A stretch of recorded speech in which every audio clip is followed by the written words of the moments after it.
Hey everyone, welcome back to another video, and I want to talk about private car rentals. So many people on Turo want to know how to get into it, and I'm just going to tell you what I know, okay?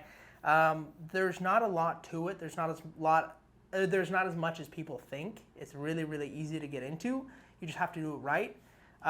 First step for me is the right cars. So people think that, okay, I could buy a 2013 Ford Fiesta for Turo. I can, it could be junky, it could be whatever, and I can rent it on people that are actually going to want it because I can rent it out for $25 a day. In my mind, private's a little different. I think that you need nicer, newer. They don't have to be brand new, newest year. They just have to be newer, okay? Couple years old, 3, 4, 5 years at the very most. I wouldn't do anything too much older than that because last thing you want is people to get a bad feeling when they rent your car. Sometimes with Turo, they're people's personal cars, so you kind of get what you get and you know what you're getting. But for private, it's a little different, okay? So definitely make sure you have newer, nicer car. Second thing that you need is you have to set up your, you have to have an LLC, of course. You have to have, you should have a website with a system set up into it, something like HQ Rentals, or there are a couple others like that where somebody could go on your website and literally book the car, go through, okay, the dates, email address, pick the vehicle, go through the full process, pay for it and everything. Like go through every single step of the process, and then you'll have a back end. You can look at everything. You can confirm their insurance and all that kind of stuff. But having something integrated, it's kind of like Turo, having something set up where it's all automatic, and you can have your own contracts and stuff implemented into that, which is part of it. That's the next step. You got to have a good contract. Most of those platforms, though, have their own contracts.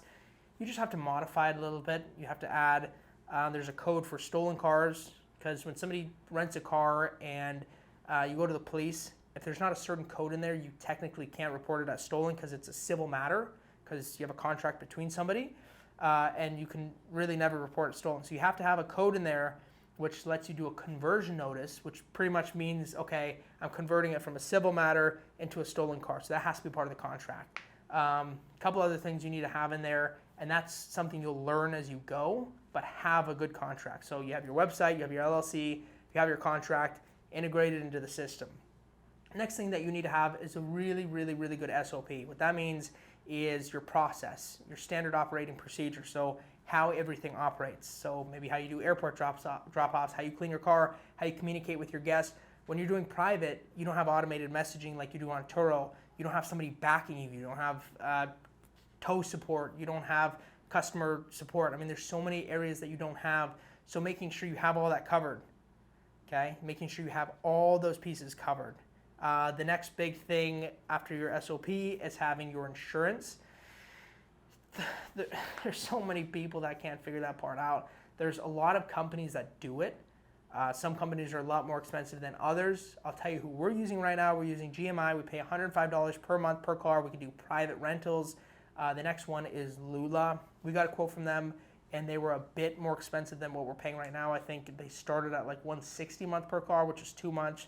I think, you got to pay a little bit more to get into private. Obviously, there's more opportunity, so it costs more, but that doesn't mean you should be spending way more money, especially when you haven't even figured it out. Okay, but get the proper insurance. Next step is marketing. This is something that a lot of people ask about. They just like, okay, you have all this stuff set up, you have your system, you have your website. How do you get people in the door? Turo obviously does it for you. They do your marketing. So what the hell do you do? What you do is there's a couple ways to do it. There's Google Ads, which is direct to consumer. So somebody types in car rental company in Phoenix, where I am, we're going to pop up. We're going to be the first one to pop up. Sponsored post, okay? That's like direct. Somebody's looking today, they want to book a car right now, okay? That's the first one. That's probably highest converting, best bang for your buck. I'll just give you a quick number. We've spent about $4,500 in marketing on Google Ads, and this is stuff we've learned ourselves. I mean, you could look up a YouTube video on how to create a Google ad. It'll show you everything. And we have made about $50,000. So just over 10x our money. And that's not very standard. That's a really high conversion rate, but it's still possible. You could still do that. And car rentals are a big necessity, especially in big cities, especially in travel season. We weren't doing as much ads in in summer when it's slow here, but around when people are traveling, like that's the time to do it. Next thing for marketing that is not as quick, it's kind of a longer play, is partnerships. So going to hotels, going to mechanic shops, going to different places that people may need cars. Hotels have been big for us. A dealership could be one because they have a service bay and people bring their cars in to get their car serviced. And those dealerships will sometimes offer OEM, which is manufacturer rentals. If they don't, which a lot of them don't, only the big ones usually do, you can go in there and say, hey, I want to work something out. Maybe I'll give you 10% for the rental, or I'll give you $100 per customer. I just want to offer the service. And another way you could do it, this is free-ish, you can offer free delivery. So a lot of the partnerships that we do with hotels is we'll go in and say, hey, we want to offer free delivery and free delivery, but also discounts for car rentals for anybody that books your hotel. Is there any way we can set something up? And the cool thing about both of these, or all of these partnerships that you create, is there's stages to it. So the first stage is kind of dipping your toe in, and it's, okay, I'm gonna hand out, give you business cards to hand out. Just, if somebody asks about it, you can hand them a business card. Stage 2 is maybe they have like a stack of business cards somewhere in there that people can visibly see, or like a little sign. Stage 3 maybe is like getting something on their website where they can book directly with you. Of course, you can't be running this thing on Turo, like you can't have a link on their like a dealership. You can't go on a dealership page, see, okay, book a car today, and then reroute you to Turo. It's just unprofessional, doesn't look good. It needs to reroute you to your website. It needs to be really clean, needs to look good. They can go through the process, pay, book everything on there. It needs to be really clean.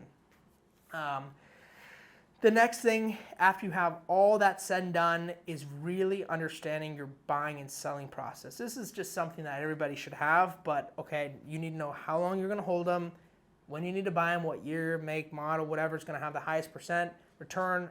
My rule is 10%. If I'm gonna buy a car for $10,000, I wanna make $1,000 a month, 10% of the vehicle's value. Those are just the top things to going into private. There's, so many more things, and there's so many in-depth things on all of those categories, but those are just the overlining, base categories that you need to understand if you're gonna get into private. Again, it's not that big of a leap. You just need to do it. It's really not that hard. Definitely worth it. So hope you learned something from this video. If you have any questions or anything, comment. I always love to see those. I try to reply when I can, but thanks again for tuning in, and I hope to see you in the next video.